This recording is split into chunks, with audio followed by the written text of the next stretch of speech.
जैसा कि सर आज हम सुबह से देख रहे हैं आप इन बच्चों के आंदोलन में शामिल हैं। आपको क्या आश्वासन दिया गया है? देखो, ये जो आंदोलन है ये स्टेप बाय स्टेप था। पहले अपन ने मीटिंग किया था अम्बेडकर हॉस्टल में कि सबसे पहले एक रैली निकाल के अनुसूचित जाति कमिश्नर को ज्ञापन देंगे। अगर वहाँ से हमारी समस्या का समाधान हो जाता है तो कोई बात ही नहीं, लेकिन वहाँ से कोई समाधान नहीं हुआ।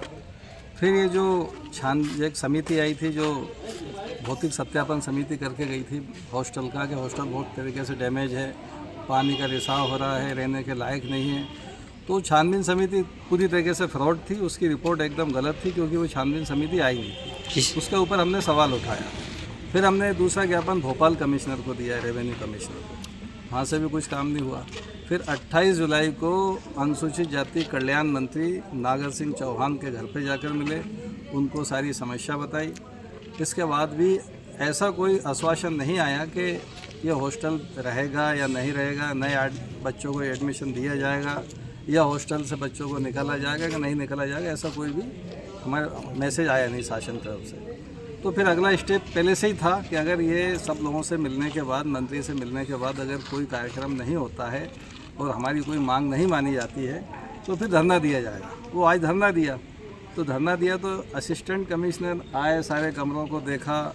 वो देखने के बाद उन्होंने भी महसूस किया कि जो 11 जून 2025 की जो भौतिक सत्यापन समिति थी उसकी रिपोर्ट पूरी तरीके से फॉल्स और फ्रॉड थी।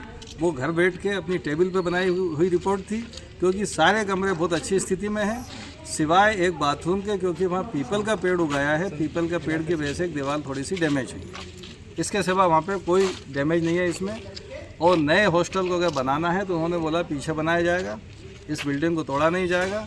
नए एडमिशन के लिए उन्होंने बोला है कि 20 अगस्त तक का समय उन्होंने दिया है कि 20 अगस्त तक हम इसमें फैसला ले लेंगे। नए एडमिशन तो रहेंगे, पुराने तो रहेंगे, नए के लिए उन्होंने आश्वासन दिया है। अगर 20 अगस्त तक वो हमारी बात नहीं मानते हैं तो फिर कंटिन्यू अनिश्चितकालीन धरना प्रदर्शन इसी जगह पर होता रहेगा। फिर शासन प्रशासन से जब तक पूरी तरीके से हमारी मांग एक एक बिंदु बाई बिंदु नहीं मान ली जाती तब तक हम यहाँ से हटने वाले नहीं हैं।